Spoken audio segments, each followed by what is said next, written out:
Cheguei na Bahia no dia 5 de agosto de 1946, a bordo de um pequeno vapor, o Comandante Capela.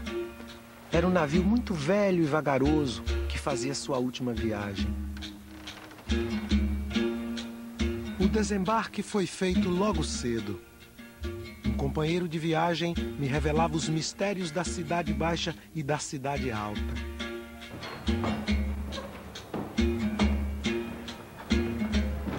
Tomamos o elevador Lacerda e ele me mostrou através das ruas ainda desertas o caminho do Hotel Chile, onde encontrei o quarto dos meus sonhos.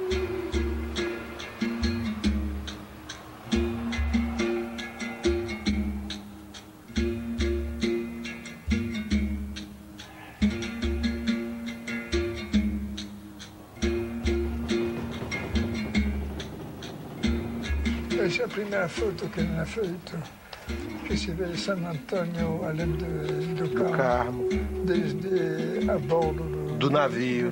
É, o guindaste no porto.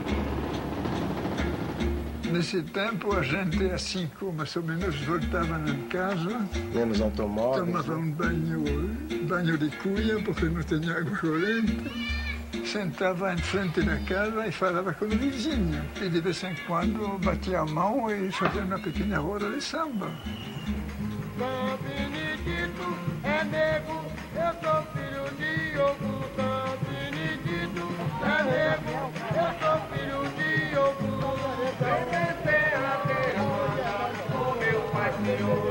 Fui seduzido na Bahia pela presença de numerosos descendentes africanos e por sua influência sobre a vida cotidiana deste lugar. Durante muito tempo, nem sonhava em apontar minha Rolleiflex em direção de pessoas de cores mais anêmicas. E chegando aqui, encontrei gente aberta, gentil, amigos. E essa atmosfera bastante animada que se encontra aqui. Que me relembrou tempo muito agradável que tive na França, quando frequentava os bailes das Antilhas.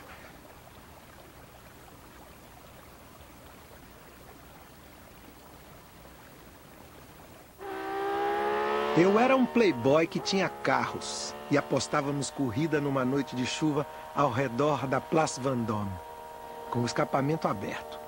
Depois passávamos por dentro dos arcos da Rue de Rivoli. C'était un homme playboy. Il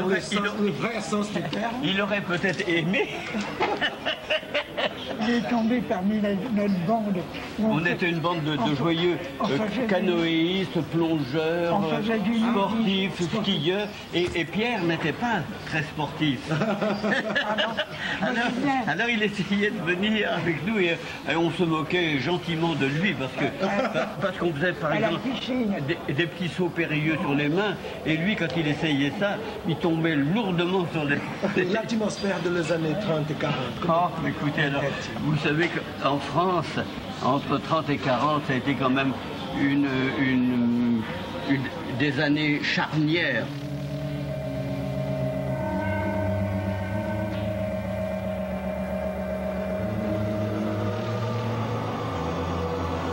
Du reste, tous les milieux artistiques quand même français ont été attirés à partir de, je ne sais pas, mettons 1920 par l'art africain.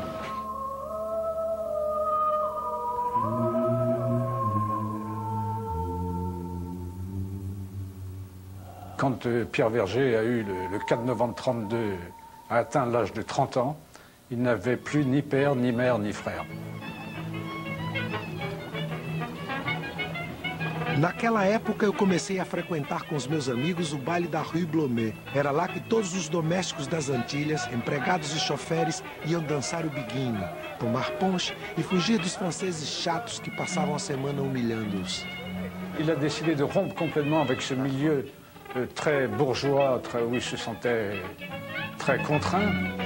Et Maurice Bakken avait dit que pratiquement du jour au lendemain, il a troqué la queue de pie contre le short. Parce qu'il avait, de cet habit noir qu'il avait, il avait un short qui marchait pieds nus. C'était vraiment une autre vie qui commençait. Quand j'avais appris la photo à Verger, Verger s'est mis à voyager à droite et à gauche, à Tahiti, en Espagne, en Chine, etc. Il a fait des reportages qui s'est vendu dans le monde entier. À l'époque, c'était très très rare, les photographes qui étaient de Paris, qui pouvaient voyager. 1932, começa a viagem de Verger pelo mundo. Sai de Paris, vai ao Tahiti. Em seguida, vai aos Estados Unidos. Daí ao Japão e à China também, já em 1934. Volta à Europa, Itália e Espanha, em 1935. E aí vai à África pela primeira vez.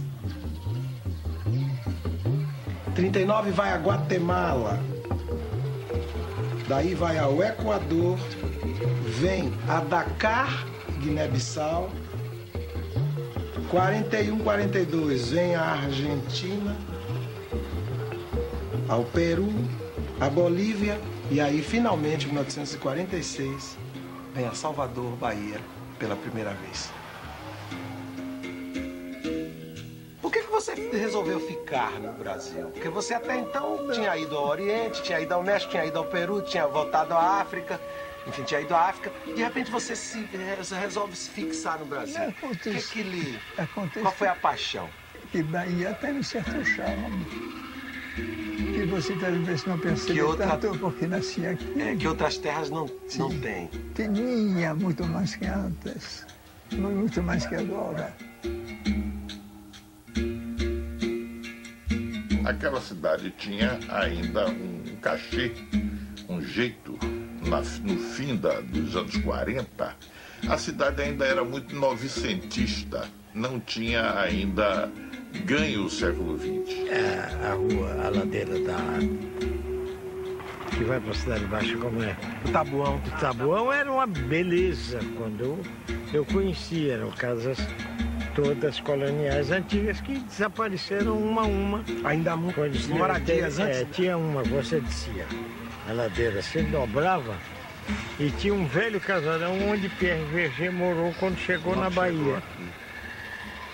Quando ele veio para cá, ele já tinha corrido o mundo, ele tinha sede de coisas novas, ele queria era fotografar. Ele era muito detalhista, né? Então tudo aquilo ele queria que aparecesse, os tons certos. Tá só. Eu não queria que ficasse muito escura, nem muito claro, o tom certo da foto. Os tons de cinza certo, né? E trabalhar só com a mesma máquina e uma lente. A gente não teve aparatos, lentes, filtros, nada. Era a velha Rolleiflex com a lente 50mm, a mesma lente, sempre. Mas ele tinha um domínio de luz, de corte, né? Você imaginar que nos anos 30 alguém usava cortar assim, fazer um corte desse, um quadro desse. Essa coisa grega. Tinha um detalhe que ele me ensinou, que chegava aqui na foto, teria que fazer essas máscaras aqui para poder ir bloqueando no lugar que você quer bloquear. Então eu vinha aqui no rosto dela, tirava um pouco aqui na... Naquela época, os anos 60, 50 e 60, era a época da grande boemia aqui em Salvador. E nessa boemia, né, quase todos eles tinham como parte dessa vida, digamos, fazer parte de um terreiro.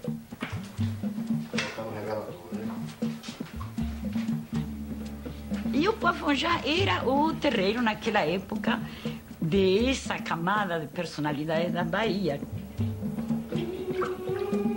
Ele tinha muita coisa com Mãe Senhora, sabe? Mãe Senhora com ele, sabe? Tinha muita confiança em Mãe Senhora e Mãe Senhora tem muita confiança nele. E Mãe Senhora era de Oxum. E era um Oxum que quando queria cativar, cativava. E ela fascinou a Vergê ficou fascinado. Era Xangô com Oxum, entendeu? Então houve uma relação pessoal entre eles muito forte. Mãe Senhora ficou 30 e alguns anos com a liderança, designada por Xangô para ser, e para mim foi a maior mãe santa do mundo, que foi a minha, né? Isso aí. Ela que ele fez. Ela que me iniciou. Ela que me iniciou.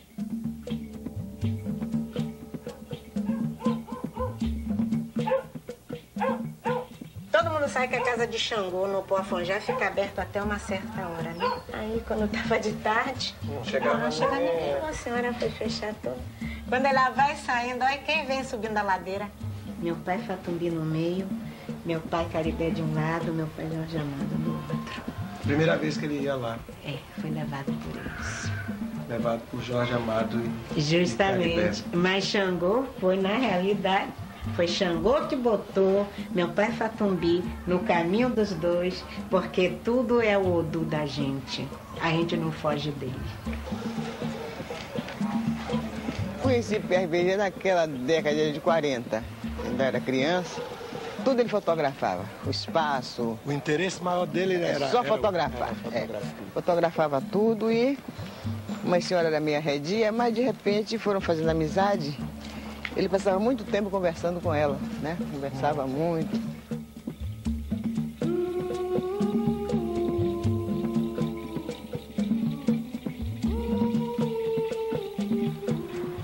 Pai Agenor, o que é um orixá? Para mim, os orixás são encantados em fragmentos da natureza. Então, Xangô se encantou no fogo, Oiá, que é Inhaçã, no vento, Emodiá nos mares, Oxum nas cascatas, nas cachoeiras, nos rios. Gostava de viver naquele mundo do candomblé, não por simples curiosidade.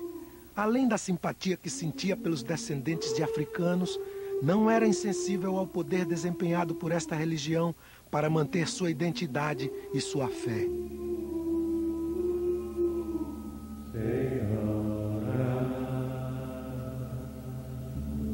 Ele branco, francês, ele é evidente que era outra cultura, mas levado pelo próprio destino, não é? A profissão o levou e dessa profissão ele foi forçado, a princípio pela circunstância, que se ele não gostasse, se ele não fosse chamado para o orixá para isso, ele desistia do trabalho, deixaria até de ganhar, né, o dinheiro dele, mas juntou para ele o útil ao agradável. Então é que ele foi ingressando no mundo do candomblé. E lá foi. Então você sabe que para a pessoa saber muita coisa tem que ir na fonte.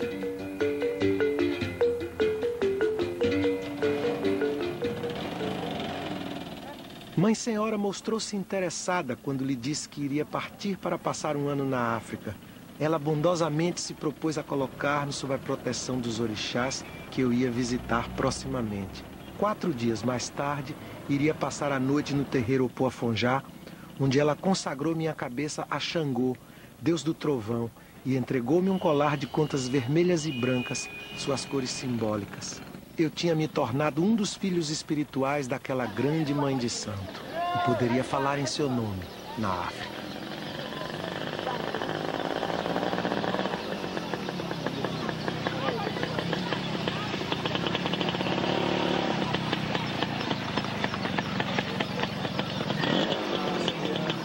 C'est bon. Merci. Au revoir.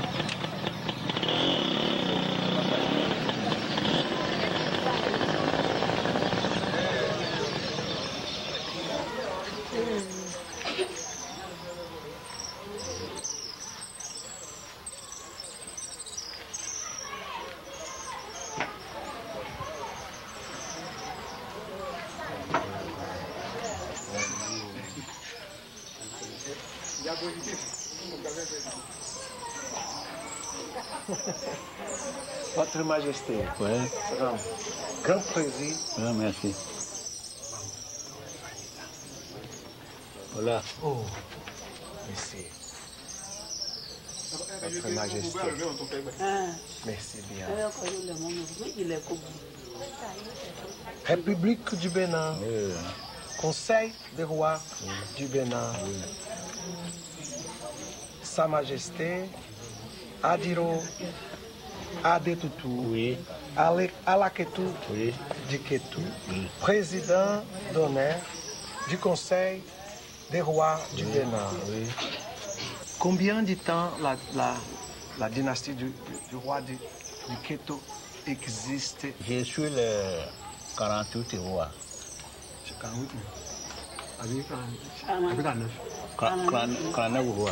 Mais le temps de la fondation de Ketu n'a pas connu. N'a pas été précisé, non? Le mot complet, Alaketu, c'est-à-dire quoi? Alaketu signifie maître de la terre de Ketu. Nous sommes à Ketu pour savoir un peu, pour faire un peu le trajectoire qu'a fait M. Verger, Pierre Verger. Bon, Avez-vous je connais, mais je voudrais parler en Yoruba. Vous avez connu bien à Fatumbi, Pierre Verger? Pierre Verger, Fatumbi, ó ṣiṣẹ́ lẹ́yìn pọ̀jù, ó ṣiṣẹ́ rí àwọn òrìṣà, ó ṣiṣẹ́ títí ọ̀tẹ̀ fáta ń pè ní babaláwo, ó tún lọ sí Sàkété, ó lọ sí Ṣàngó.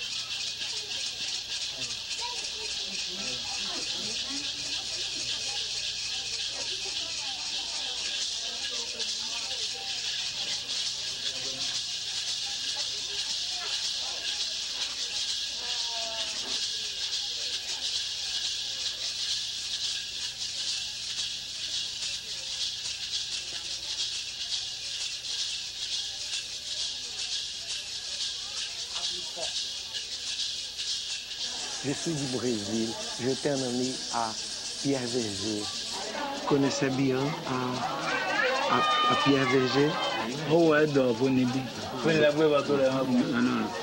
Nous voulons savoir comment était la vie quotidienne du Fatumbi, du Pierre Verger, au milieu de l'argent ici. Inú ọmọ Oníṣègùn wọn máa ń dùn, àwọn náà ló ti wá ròdò yìí. Inú wọn máa ń dùn, wọ́n máa ń jó sí, á sì máa ń yọ̀ sí.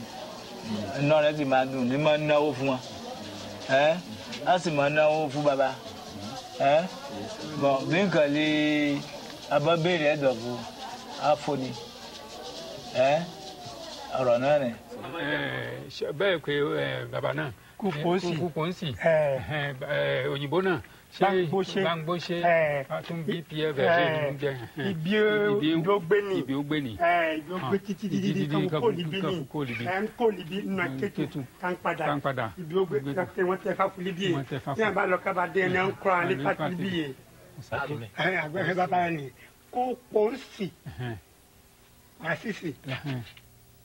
Llegué con un collar de Shango que la señora me tenía preparado porque hice un body con señora antes de salir. O pessoal vi que eu sabia algumas coisas, porque quando eu estive em frente do altar de Shango, eu gritei Kawo Kabiesi. Tinha um altar de Oxum, eu gritei Oreyeyeu. Tinha um negócio de Oxalá, fiz Epa Babá. Como é que é a iniciação?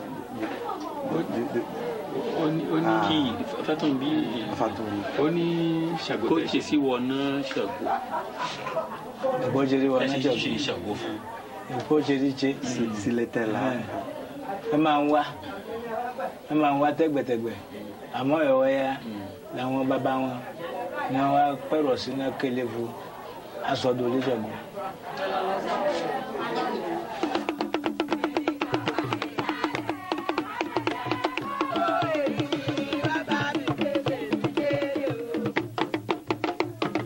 Quando cheguei na África, me apresentei e disse que era de Xangô.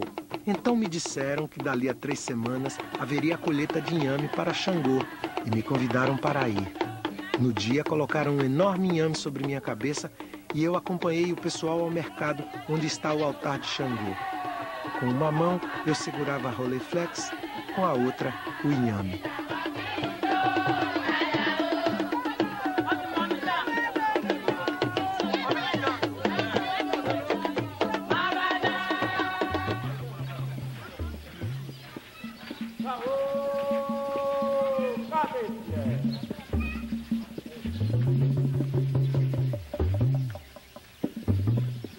Chabasi onam, Chabasi Amadosi, les oboyi, ni bodu huno. Mledo pe, amato le to le cave ame. Mledo nyonu, we aden. Ndo vivi ai vi kata pori. No we pokpon e to ke pokpon amene ya, ola no pon mene se ka nya be Chabasi elo. Bon, no, on peut donner un produit, si on a vu un tir là, on a ça, on a on a un tonya. No, on a mais on a tout quelqu'un. No, d'aller vos doigts dire. Ne ou à Agbaké Jimmy Kona doit parler pour nous. Ah, mais que pour donner Kona, il va na fille. Au point nous gars. Et on y en a bien à Tchilokpe les yébé. Ne vos doigts ou nous ne mi quoi Agbagia. Agbago inajia ola aliejileke si beleke hebe so pona trope alo pona kengbo yina dalantu le kebe so alo dalantu ebe ye o so na kengbo ebe duna bela enu kenele yo tembio so gbegbonu ye be nyona na me ya fi obi na le ai bodu ale bodu plona du apata oya bodu kede na gbere jinkusia ko do hi yaro da bodu le nyibe o so yaro ayin maji ye be la pa yin maji la pa gbe to ke la yin maji la lebe no nwe nem de kian mere ala je nko bodua ela bi e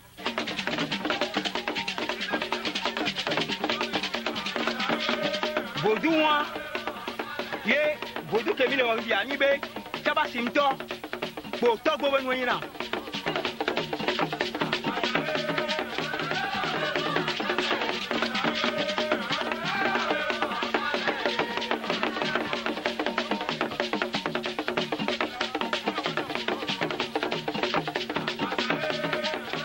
enu ke to a togbo to a ebie wona ye wo mi le ya azipe a mi azipe la gele asin kakala gele fi si gbelo wa je do ya ni awala fo Jesu awala fo Jesu awade awala fo Jesu awala fo Jesu awala fo Jesu Shawu awade awala fo Jesu awala fo Jesu awala fo Jesu awade awala fo Jesu awala foje shuru, awala foje shawo. Awade awala foje shuru. Shango de onikun onikun. Shango de onikun. Ça, c'était la chambre. La chambre où Bienveger a été initié au phare. Pour combien de jours il était là, selon les rites? Généralement, les rites durent au moins 3 mois. 3 mois. Il faut apprendre les 16 Odou. D'abord, il faut les connaître à fond. Et le babalao, qui est chose, c'est lui qu'on appelle Ujubena. Alao Ujubena. Et c'est lui qui initie, qui apprend à celui qui sera initié les 16 Odou d'abord. C'est en ce temps-là, oui, avec leur signification, leur composition et tout ça. Et c'est après maintenant qu'on fixe la date où il ira dans la forêt sacrée. Oya kalo foje wamali. Oya kalo kuridili. Oya kalo titi kuridili. Oya kalo. Nous étant de Fontomeo et Fao, vers le toit de Fao, Bouro, et Wayne Paydo. Tu nous écris Paydo à la Fontomeo et Dijon. Mes grands-parents, mes parents, ils m'ont dit qu'effectivement que le phare dit que lui va se balader dans le monde pour voir là où il va siéger. Parce qu'il n'a pas encore une maison. Les Arabes l'ont chassé de l'Arabie Saoudite. Et finalement, il est descendu en Égypte. Et il est venu vers le sud du Sahara. Il est arrivé à l'ancien Daoué.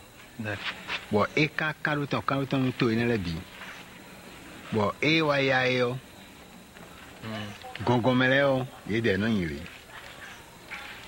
Les Eivouane, et en Alabou, tu vas défouler des noms, Brunido Ago. Midele, Microni, Titembele. Il paraît que le phare est un gaucher. Lui-même faisait le fagbo et il faisait le opelé. Mais comme il est gaucher, le fait de jeter en avant comme ça, il n'a pas le... Puisque c'est un homme qui n'a pas de squelette. Il est né sans squelette. Donc la manière de jeter d'énergie beaucoup d'efforts. Bon, parce que moi j'ai constaté que quand on consulte, quand les gens venaient consulter le phare, dans les signes qui sortent pour certains d'entre eux, on vous dit il y a telle chose qui va se passer et ça se réalisait.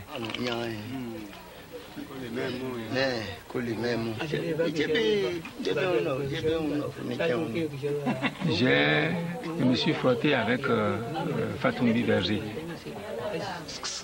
Je l'ai connu par mon grand-père.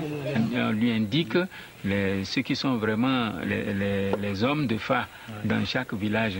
Et il a dû prendre contact avec eux. Et finalement, il a vu que c'est une réalité. Et c'est quelque chose que lui-même peut faire. Et c'est ce qui lui a ouvert la voie de tout ce qu'il a fait dans sa vie sur l'étude des orishas.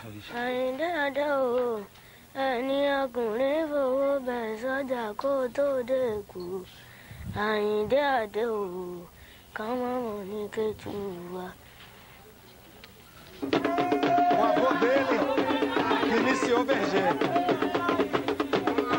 Voilà sa fille. Como s'appelle elle? Adjoawo.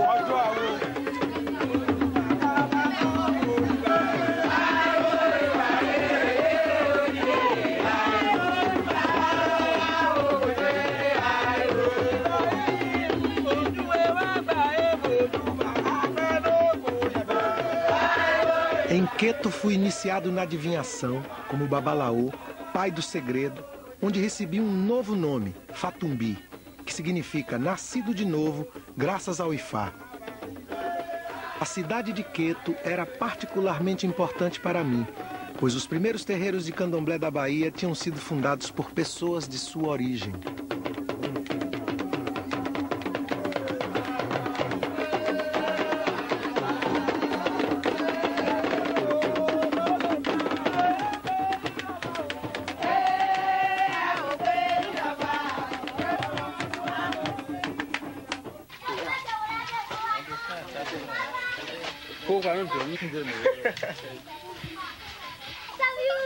Quand il était là, comment il se comportait? Comment il faisait?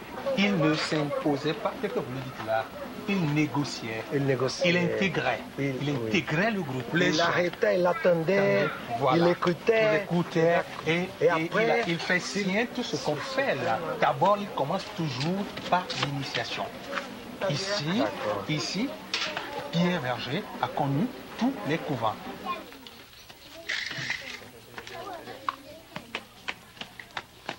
Alors, qu'est-ce qu'il faut, monsieur? Je ne suis pas entré, il n'a pas d'interprète.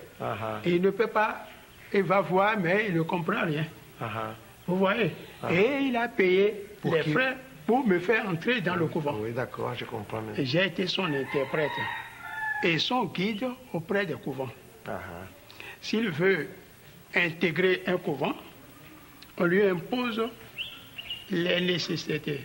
C'est-à-dire, on lui impose à payer un montant, à payer des boissons, à payer des noix de cola, et il les achète. Je l'intègre, on lui bande d'abord la figure, on le fait entrer à la première porte, et puis on fait la cérémonie de la première porte. On le fait encore entrer à la deuxième porte, une cérémonie suit. La dernière porte est à l'intérieur du couvent même, que lui-même a vu.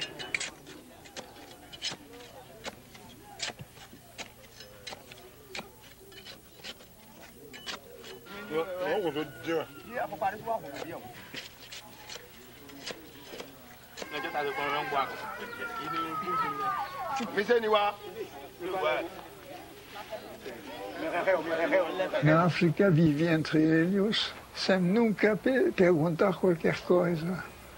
Convivi com a gente como se era uma coisa natural ou que era uma coisa natural, porque eu sabia me comportar. E não perguntava por que você faz isso, por que você faz isso, onde você mostra a sua ignorância. Claro. E a gente, em geral, você pergunta coisas que não têm significado nenhum. Tem muitas coisas que fazemos, não sabemos por quê. Vem um estrangeiro que nos pergunta por que faz isso. Você não sabe, nunca pensou na coisa. Claro. A gente fica a boca aberta. Claro.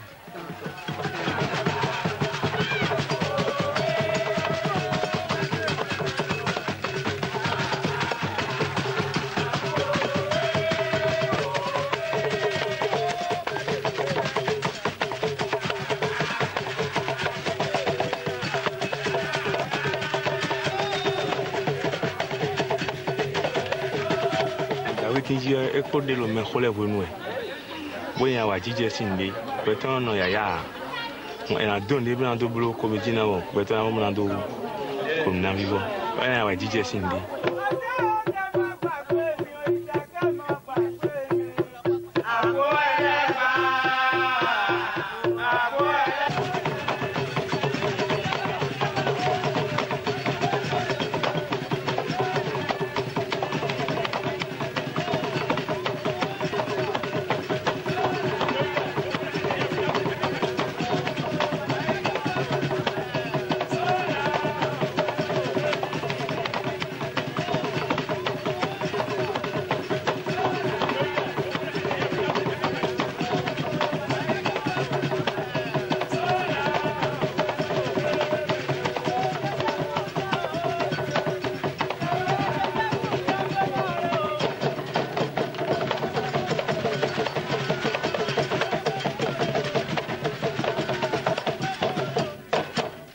mo vale ton dia o so mbe ya gabodo yi teni kono nu me len sun gbe mo e su ni wa gan mo kono re me de e su ke kon e mi lo won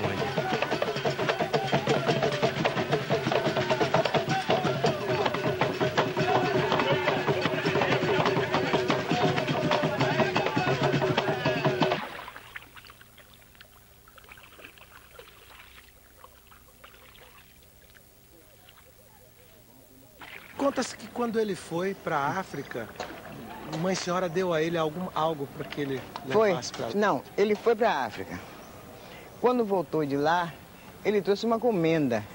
Então ela ficou muito contente, porque era uma coisa inédita, né? Essas manifestações de afeto, de lá e tal. Claro. Quando foi a senhora, disse que havia estado na África e que havia conhecido o Oxogbo e o rei de Oxogbo.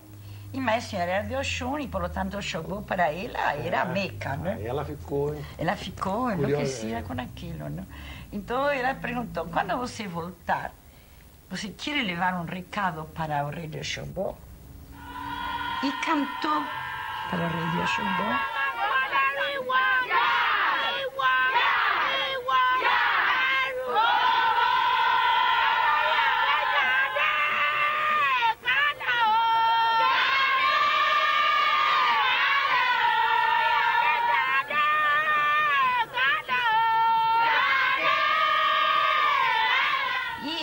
Então, relatou para Verger a origem dinástica dela.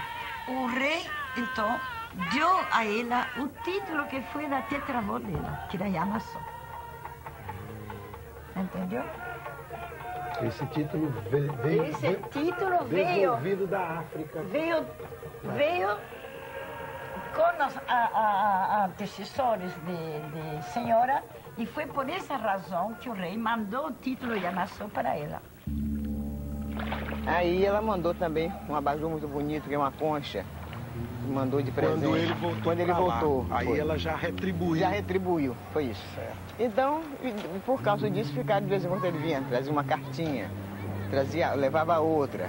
Ficou também como um correspondente, né?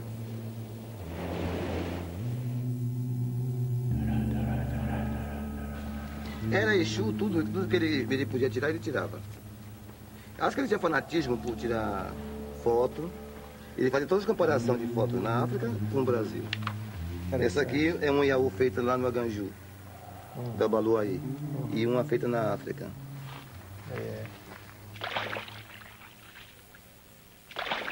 Agora, quando vai terminar de lá, tu é lá, o Ixanhão se que tu vi.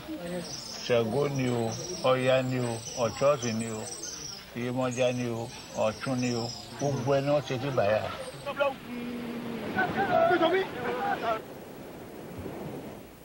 Isso é que nós herdamos, sabe o quê? Da senzala, onde um é obrigado a apoiar o outro, para poder resistir à coisa.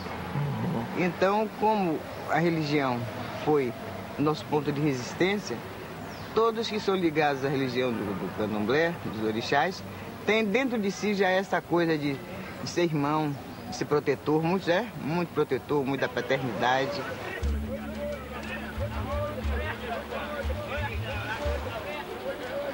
Você pode escravizar de qualquer maneira, você pode encarcerar, mas você não pode encarcelar a fé, a religião e a tradição de uma pessoa, não pode.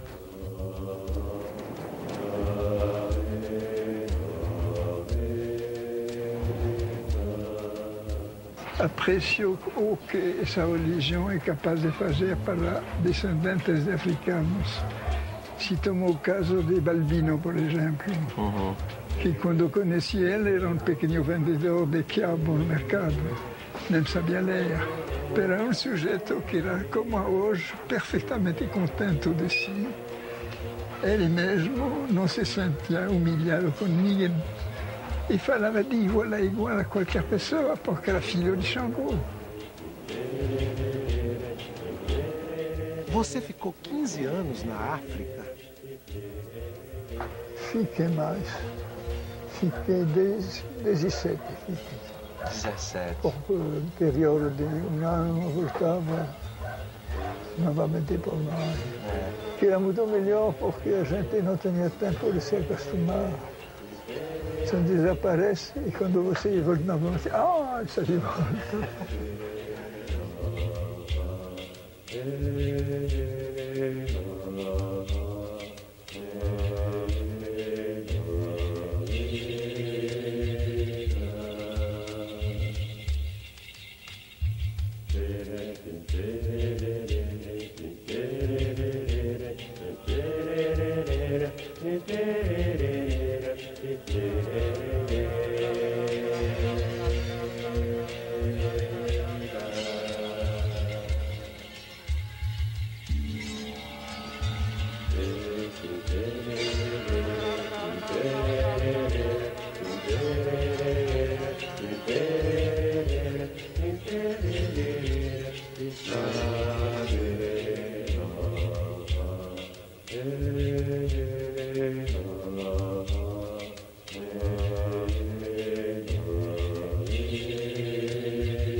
Você ficou 15 anos na África? Fiquei mais. Fiquei 17. 17. Por período de um ano, voltava novamente por nós. Que era muito melhor porque a gente não tinha tempo de se acostumar. Você desaparece e quando você volta novamente, está de volta.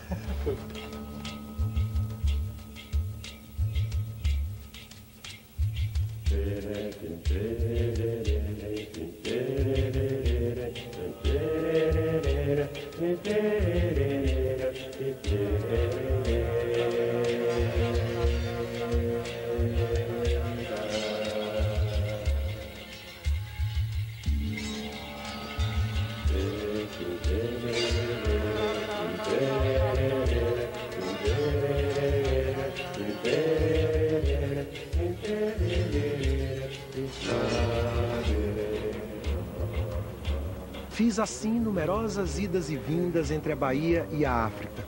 Amo quase igualmente as duas margens do Atlântico, com um pouco mais de ternura, entretanto, pela boa terra da Bahia.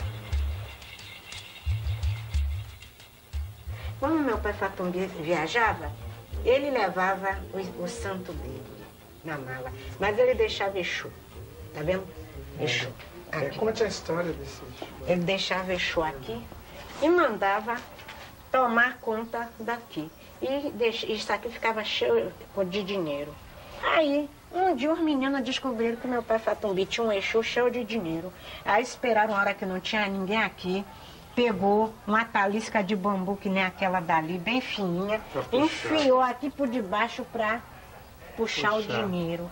Sem que nem para que tomaram um tapa. Mas instalou um tapa na cara dos meninos, que saiu tudo desesperado. Nunca mais ninguém veio aqui bulir com Exu. E ninguém sabe quem deu tapa também. Foi ele.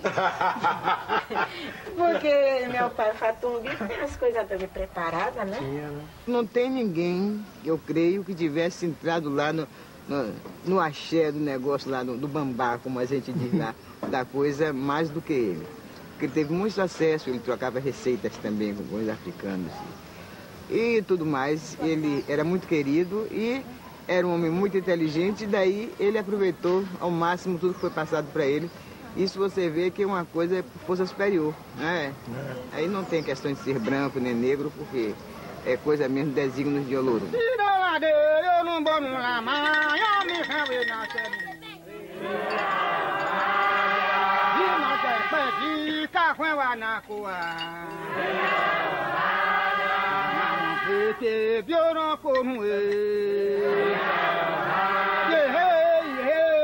Não havia entrado em minhas intenções descrever os costumes e crenças estranhas de uma população africana.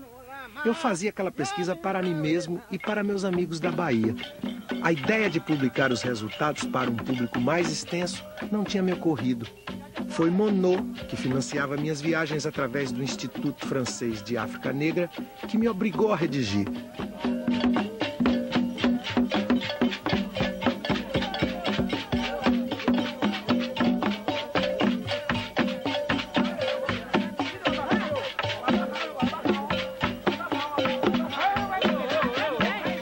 Vous avez fait la connaissance à M. Verger? Oui, moi j'ai connu Verger ici à Paris, car pour faire toutes ces vitrines, la plupart des photos étaient faites par lui. Puis il faisait partie du groupe de Paul Rivet, de Georges-Henri Rivière, de tous les ethnographes de cette époque. Et comme il avait fait beaucoup de photos, on a utilisé ces photos dans beaucoup des photographies des vitrines. Dans cette vitrine, il y a une photographie qui est là, qui représente un chasseur tirant à l'arc. C'est une photo de Pierre Verger. On a les objets correspondants. Ils ont été achetés. Et ici, on a fait un personnage en fil de fer qui représente la silhouette de ce chasseur qui est là avec son arc, ses flèches. Il a autour du bras un bracelet qui le rend invisible. C'est-à-dire si c'est un animal dangereux, un buffle ou un lion qui est en face de lui, il a ce bracelet et il ne peut pas être vu. E sa flèche ne peut pas rater. O universo da magia aussi. C'est ça. Verger era um grande fotógrafo, né? E o trabalho dele, a ocupação maior dele no início. Depois ele se ocupou com os estudos, com os escritos e tal, mas a grande ocupação dele inicial era a fotografia. Era. Quando você conheceu, ele gostava... Ele tirava fotos. Tirava fotos. É. Ele pedia licença ao santo para fotografar? Olha, Gil, é uma coisa impressionante. Ele tirou foto de muito Egum. Fiquei impressionado, porque depois ele mostrou as fotos e saiu realmente os Egum. E diziam que Egum não tirava foto, porque não aparecia. Mas ele não tinha interesse pela fotografia. Então ele sempre dizia assim, a foto tá boa. Ele falava, veja, que foto linda é essa aqui sua. Ele falou, era bonita assim. Porque estava lá. Já estava. Entende? Ele não tem a participação dele. Tá bonito porque era bonito.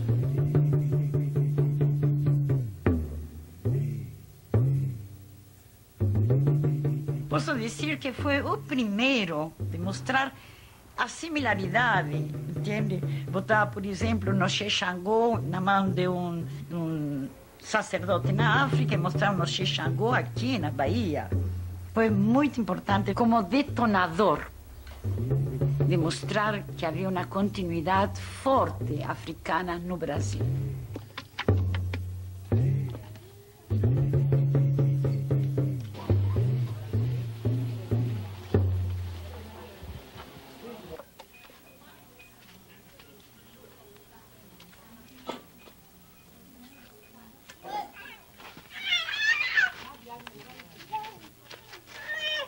Caçar milho branco, volta de molho, uns 3 dias, depois passa no liquidificador e bota água e bota ele para cozinhar. É para todos os orixás, para acompanhar com o axé.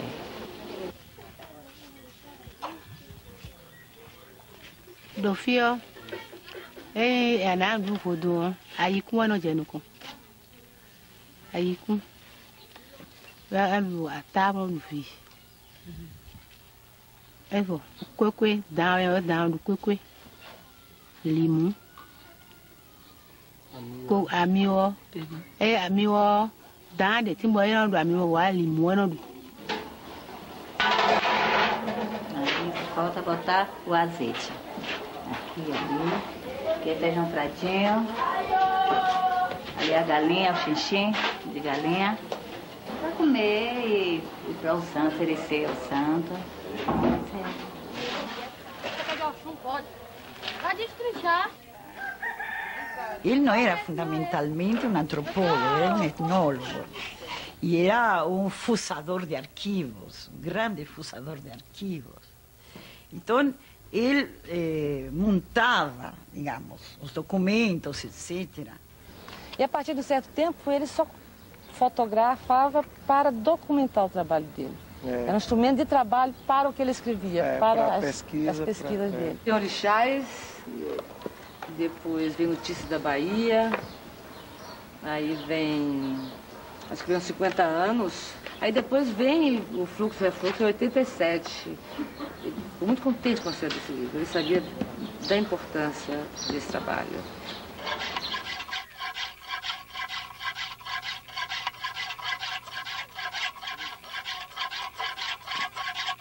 O livro de Verger, o Fluxo e Refluxo, é uma história do contrabando de escravos, porque o livro cuida basicamente do fluxo e do refluxo ilegal.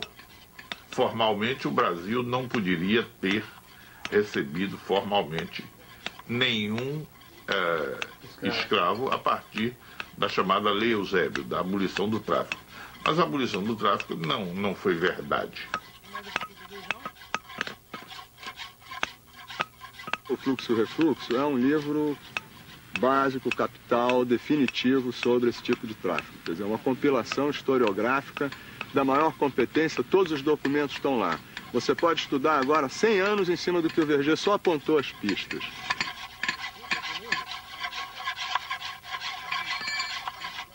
Verger estuda muito para saber que nações chegaram em cada época ao Brasil. Mas uma das épocas que foi muito importante aqui para a Bahia foi quando vieram as pessoas trazidas do Reino de Queto. Houve uma guerra realmente muito incruenta.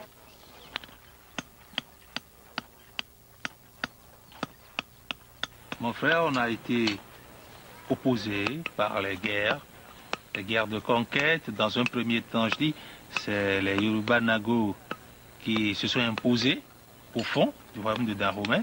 Bien après, c'est les fonds d'Abomey qui vont maintenant conquérir les territoires Nago jusqu'à Kétou et qui amènent les captifs et qui les vendaient aux négriers.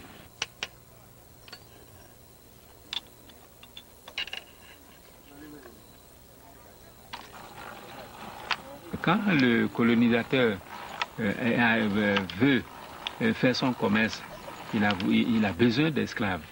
Bon, donc, le roi d'Abomey, un pays fond, a voulu profiter de cette occasion-là et a commencé à faire la guerre au pays Yoruba. Et c'est ça qui a fini par amener la guerre. Et il prenait les gens, il les vendait aux Européens, et les Européens les amenaient comme captifs, comme esclaves, dans les pays outre-Atlantique, tels que le Brésil, tels que Haïti, et puis Cuba e tudo ça lá. O tráfico de escravos aqui no Dahomey foi um projeto de desenvolvimento do Estado. Quer dizer, o reino do Dahomey africano de se desenvolver como potência regional. Essa é uma das questões. É um outro dos aspectos tabus da questão da escravidão, porque o projeto da escravidão é um projeto africano em princípio.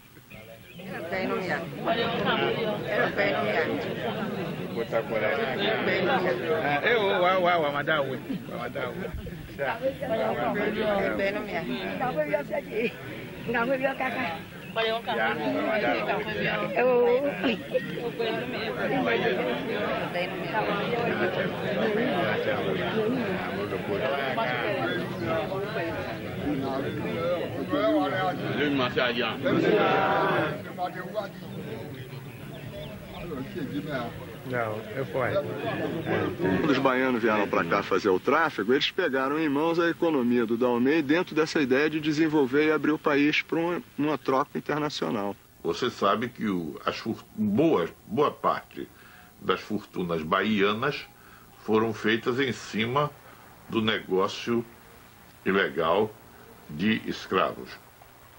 Negreiros famosos, compradores que mantinham entrepostos, mantinham representantes na África. O Xaxá de Souza, por exemplo, ficou famoso e com sucessão genealógica, Xaxá I, Xaxá II.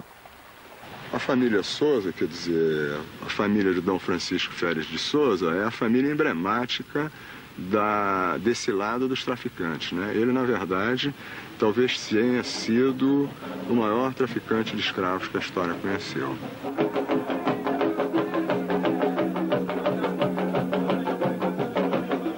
Todo o comércio de Uidá se fez com Dom Francisco Félix de Souza, vulgarmente chamado Xaxá. Aquele homem tinha o privilégio de monopolizar o tráfico de escravos no Dahomey e foi o motor de todas as guerras da região.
Il est le 8e Tchatcha de toute la famille de Souza. Le voilà.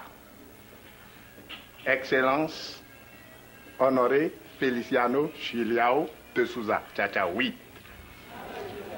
Oui. Tchatcha premier, j'ai dit ça ce matin aux gens qui sont venus. Le premier Tchatcha était arrivé ici au Bénin, c'était le Dahomey. À l'âge de 34 ans, Il est venu comme représentant ou bien gouverneur du fort commandant du fort portugais de Ouida. Dans le temps, le Brésil était colonisé par le Portugal. De là, il faisait le commerce entre le roi de Glidi et le roi Adanosan du Dahomey, à Aboumé.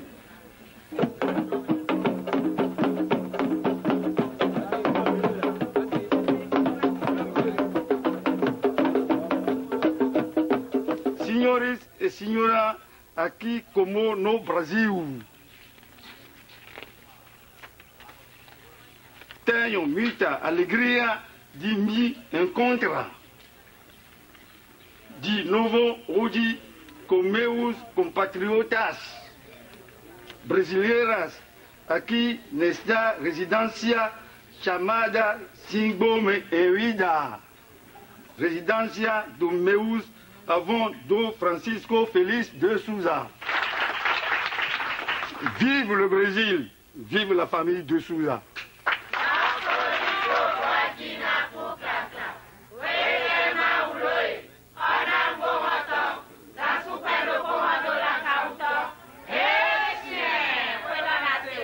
A porta do não retorno lá, você tem razão, eles não representam os que retornaram, eles representam aqueles que não puderam retornar. Exatamente. Quando você é vendido como escravo, você é realmente excluído. Essa é a exclusão total. Quer dizer, é um monumento à tragédia. Você tem a representação dos orixás, aí você passa pela porta do não retorno, não é? E você tem do outro lado os Egungun. Quer dizer, quem passou por aqui virou espírito. Foi para outro. Foi. Foi para outro, mas não foi esquecido.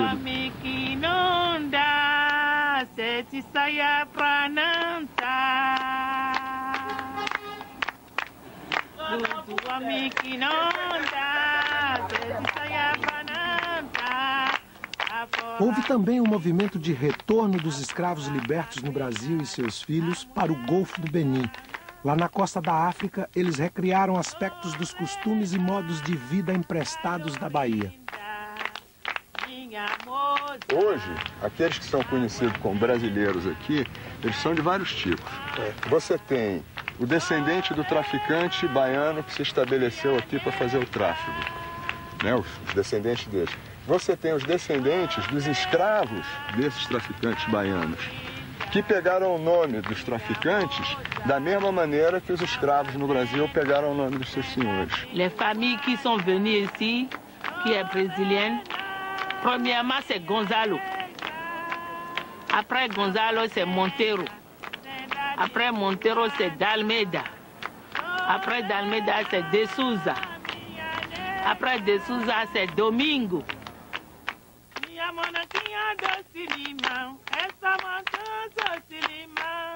En tant que brésilienne du Bénin, tout d'abord parce que j'ai un aïeux qui est brésilien. Et comme vous venez de le voir tout à l'heure, il y a mes soeurs, il y a mes cousines qui essayent de s'habiller en brésilienne, avec les robes, les dentelles, les jupons. Dizem que as mulheres de lá, quando é solteira, usam saia até seu joelho. É tipo uma ponta a saia, todas forradas de ponta assim. E tem umas cores diferentes, que é a mulher solteira. E atrás é nu.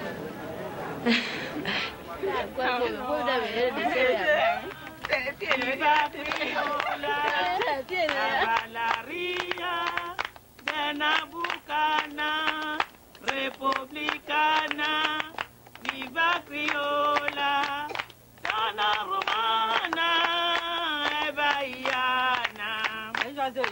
Nós somos africanos praticamente, nós temos tudo a ver com eles. En portant les robes, et puis en faisant les cheveux, en mettant les bandes partout, portant une feutre, chapeau. Et tu fais la brésilienne comme ça avec des perles au cou. Oui, on fait ça les jours de fête. Les Afro-Brésiliens, les Brésiliens qui sont en Afrique ici, n'ont pas une connaissance précise de ce que c'est que le Brésil. Ils n'ont qu'une mémoire de cela. Ils n'ont qu'une mémoire et je dirais à la limite une certaine nostalgie de ce Brésil-là. Hoje você já consegue, você observa aqui que as crianças que estão nascendo agora já estão sendo batizadas com nomes africanos. Tá? O pessoal já quer saber de que país, se ele descende do povo de Malê, de Banto.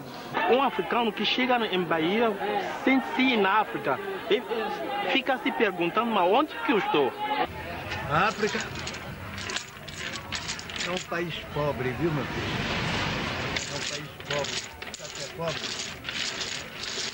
Eu acho que a África deve ser um bom lugar, nunca tive, mas é raiz. O negro que não gosta da África não gosta de ninguém. Em peida, mete ficheiro toleton, vale no uai do fi, chuva uai que é presidente aí, ele é renta aí me, botam lá no né com sa posagem que com do brilho, o quando eu com a voa, do betão aí, por ali fifa de aí, bom. Eu acho, por mim, que é só a língua, só o mar que está separando o povo. Vamos tirar esse mar para ver o que vai acontecer.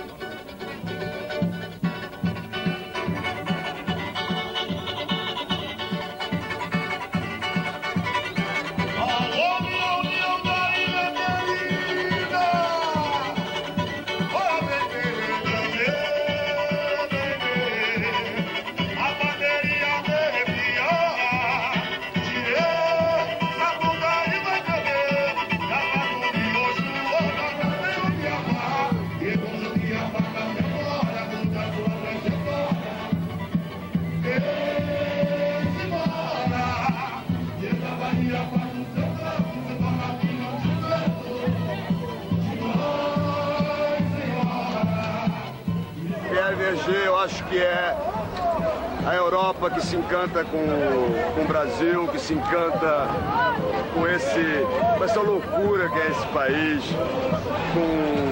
com a cultura negra, enfim, com esse tica-tica-pum que faz parte de todos nós. Eu acho Verger o grande exemplo ao lado de Gandhi nesse século de humanidade. E é com amor que eu venho representando Patumbi no carro Abre Alas.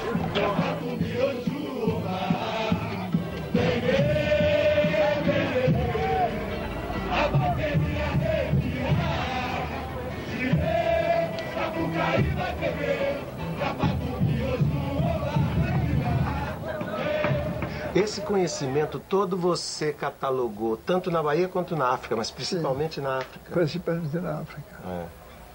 E a coisa não me interessava. É por isso que consegui. Porque na vida, um pouquinho, quando você está com uma dama, se você correr atrás, ela lhe deixa. Se você olhar para o outro lado, é ela que corre atrás de você. Então, os conhecimentos é a mesma coisa. Foi assim, né?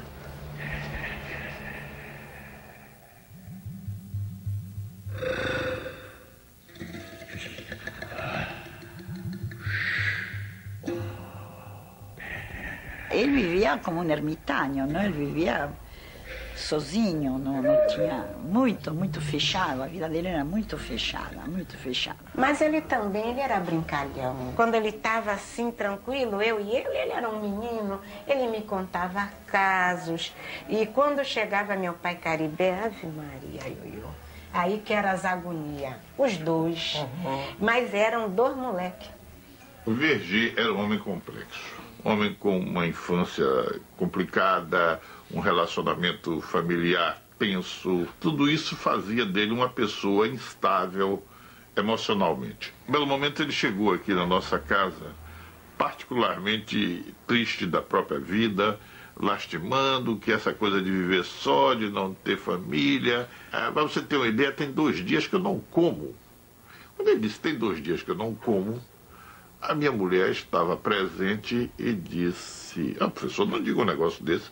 Na minha casa, vamos para a mesa agora, vamos almoçar, se for o caso, jantar. Disse, não, eu não quero comer nada, eu estou muito ruim e tal. Eu só comeria alguma coisa se fosse uma comida que a minha mãe fazia. Aí minha mulher insistiu, professor, o que era isso? Esse era um negócio chamado pampardi. Pampardi? Não diga mais nada não, porque o que o senhor está dizendo aí eu conheço muito. Aqui na Bahia se chama fatia de parida. E o senhor vai comer daqui a pouco. Fatia de parida é o que vocês no Rio de Janeiro chamam de rabanada. Pão cortado e tal. Pegou a primeira, comeu com a mão, pegou a segunda, daí a pouco começou a sujar o rosto e a chorar. foi um momento de intensa emoção, lhe digo. Aquele homem chorava lágrima. Aquele homem velho, o choro infantil. Foi uma regressão, foi um momento assim muito tenso da vida de Verger, muito bonito ao mesmo tempo. Comia pampardi e falava da mãe dele, e chorava e tal. Você chama ele de pai, muita gente chamava ele de pai. Como é isso? A família dele na sua cabeça para você? Bom, quem era a grande família dele? Era o povo do Candomblé. Oi, minha tia Maci, ele dizia a Cici, mãe Maci, para mim, era a mais simpática. Da Casa Branca. Era a mais simpática. Ele recebeu lá o título de Essá Elé Machó, um posto grande da casa de Oxoguian. E no Poafonjá, ele tinha um posto de Ojuobá, que estava há muitos anos vago. Ele também era o gerendê na África. Sabia? Ele era o gerendê. Que e quer ele... dizer? Diga. E agora? Diga. Vocês não sabem o que é Ogé? Ogé. Que domina Babaegum. Que tem o direito de falar com Babaegum e de segurar um inchã. A varetinha. Justamente, o inchã, né? Não é varetinha, não. É inchã. Diga varetinha.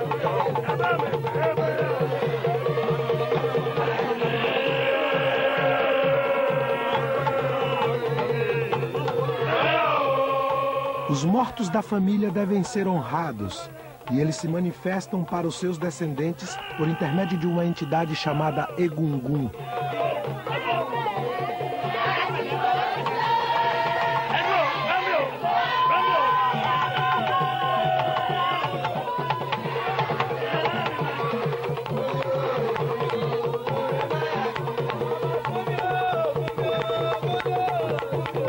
O que impressionava em Verger era o modo tranquilo como ele se relacionava com o que estava em volta.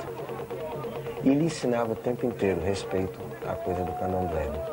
Os babalaô disseram, mas você só pode ser babalaô se você puder guardar o segredo. Você vai guardar o segredo? Ele disse, vou. E aí confiaram nele, e é o que diz o Nestor. Né? O Nestor disse, ele teve acesso a todos os segredos porque ele soube guardar. Tínhamos que guardar silêncio. Para isso havia um juramento, que ainda há até hoje, mas que não é cumprido. Às vezes a gente fica com muita curiosidade para saber as coisas. E lá no meio não tinha pessoa nenhuma branca, só tinha somente ele. Aí eu perguntei por que eles aceitaram um branco dentro de uma maçonaria. Ele me respondeu a mesma coisa, porque ele raspou o fundo da cuia. Eu não posso... Eles é que sabem o que é que isso... Eu sei o que é, mas eu não posso falar isso. Sei.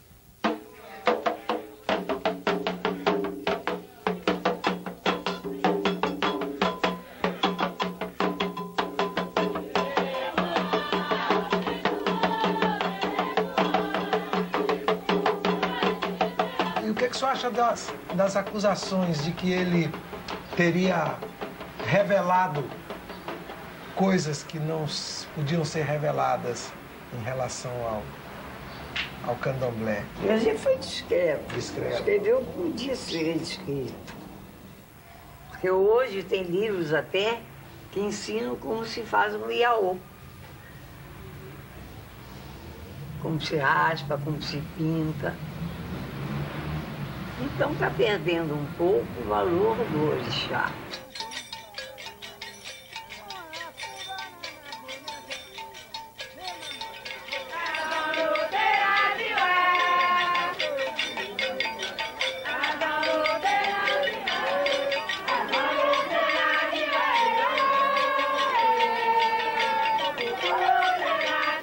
Mãe Stella, a senhora acha que o Verger realmente acreditava no orixá? Posso dizer até que até pro fim, entendeu? Porque ele era muito racional. E eu creio que está pro fim de ele ver tantos exemplos, tantas coisas, ele acreditasse uma parte. O Verger tinha a relação ritual com o candomblé. Ele cumpria todas aquelas coisas, as obrigações, os gestos e etc. Mas uma crença, em última análise, não. Eu não sabia que aqui tinha um pé de jaca. Aí um dia o Antônio veio cortar, que é um menino que sempre cuidou daqui, chegou e cortou. Aí disse, se você conhece essa folha, eu fiz assim, é uma jaqueira. E você sabe me dizer por que Fatumbi nunca quis que isso crescesse, nunca deixou? Aí eu disse, eu sei. E por que é que ele nunca deixou crescer? Porque ele sabe que no pé da jaqueira, quando ela cria, fica zianinho tudo embaixo. Fazia mim.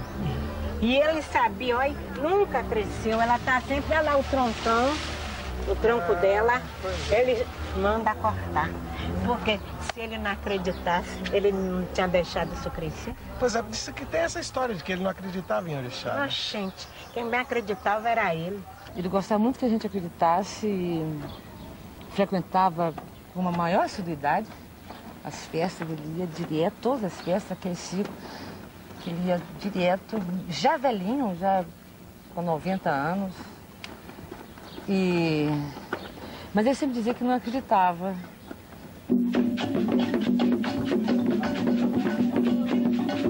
Ele dizia que não acreditava em nada, nem na sombra dele. Ele sempre dizia, eu não acredito na minha sombra, dona Arlélia, eu não acredito absolutamente em ninguém, em nada. Nem na minha sombra.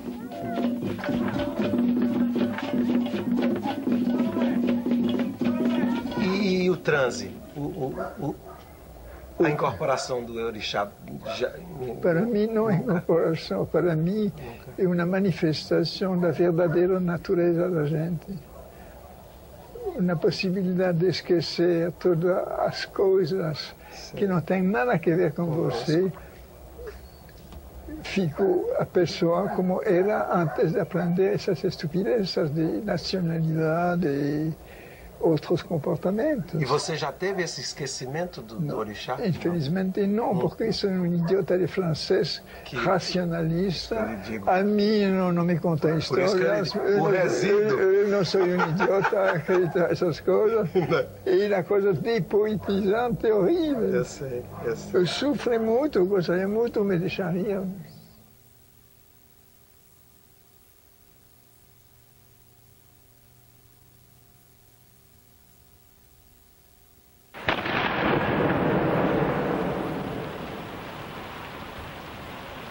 A única conclusão que posso tirar, lançando um olhar sobre os anos já vividos por mim, é que, se nunca soube muito bem o que eu queria, soube ao contrário o que eu não queria. Deste fato, recusando fazer o que eu não gostava, minha vida tomou, sem que me desse conta, uma certa forma.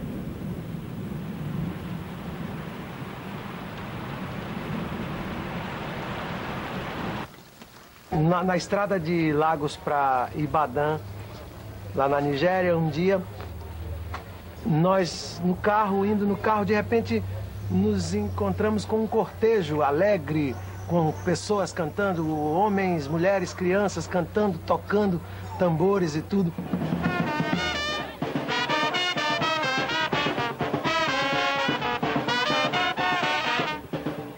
E nós, enfim, fomos devagar com o carro, conseguimos que as pessoas abrissem um pouco o caminho e atravessamos o cortejo. Quando nós chegamos na frente do cortejo, era um enterro.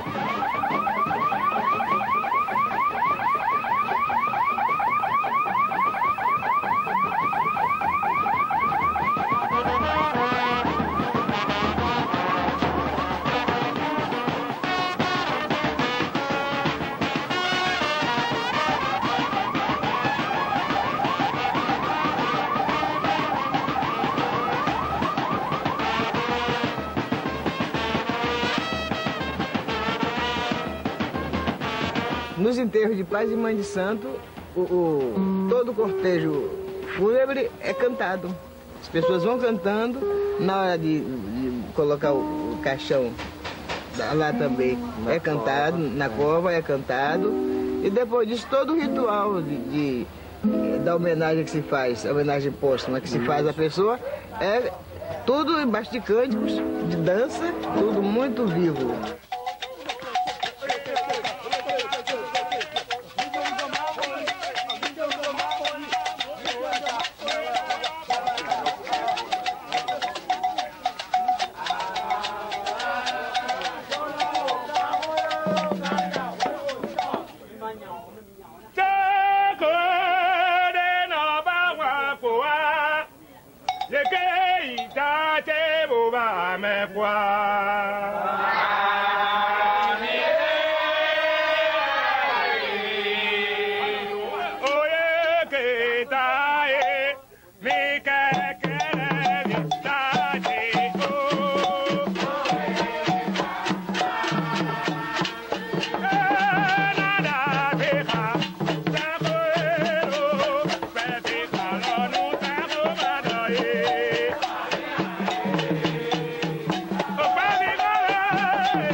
Onde está o santo dele? O santo de Verger?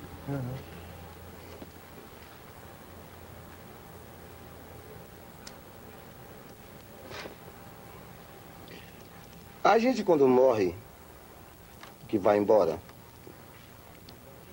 tem certas obrigações que se faz, que você sabe muito bem que se chama xixi.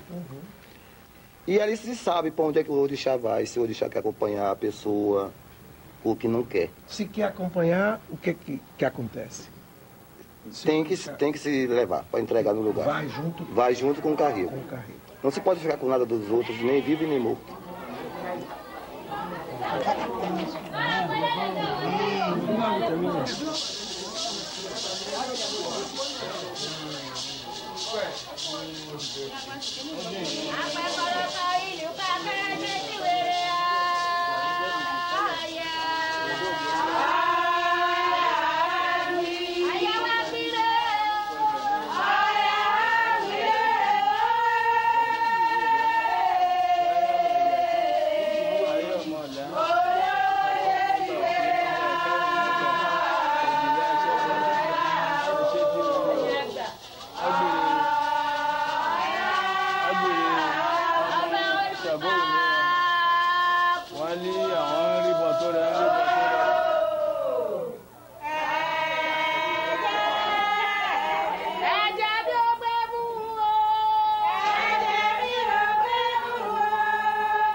O meu pai faleceu, né?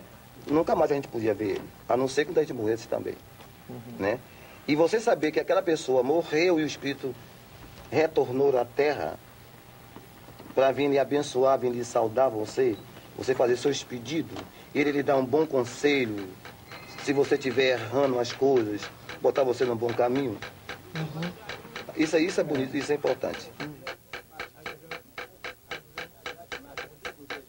Fatumbi, òun pẹ̀lú ẹni tó fún un nífá, ṣé wọ́n ríra wọn dáadáa lọ́hùn? Ó bá jẹ́ bákan ní kí Ifá sọ fún wa. Ọ̀nà ò nìyẹn o.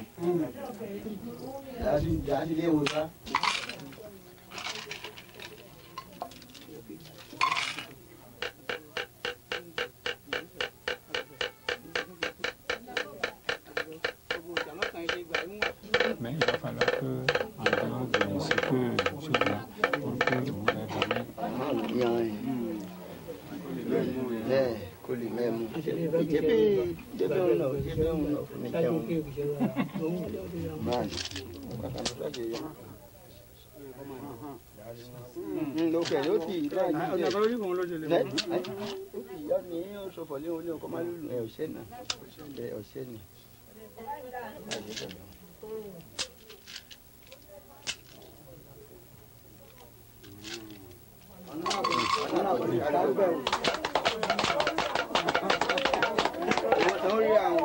Ok. D'accord. Bon. Qu'en est-il que Fatumbi Fourier. Òtún àwọ̀ kan ló bí Òtún atẹ́gùn ni. Òtún atẹ́gùn wo ló bí Fatumbi. C'est ça. Le père a dit que c'est parfait, qu'ils se sont vus déjà là-bas. Ils s'entendent comme ils se sont entendus sur terre. Bon, c'est ça. Ils sont arrivés. Ils sont arrivés au niveau de l'au-delà. Oui, de l'au-delà. Do après la mort. La mort. Oui. Já foi visto, já encontraram com ele lá. Já está lá.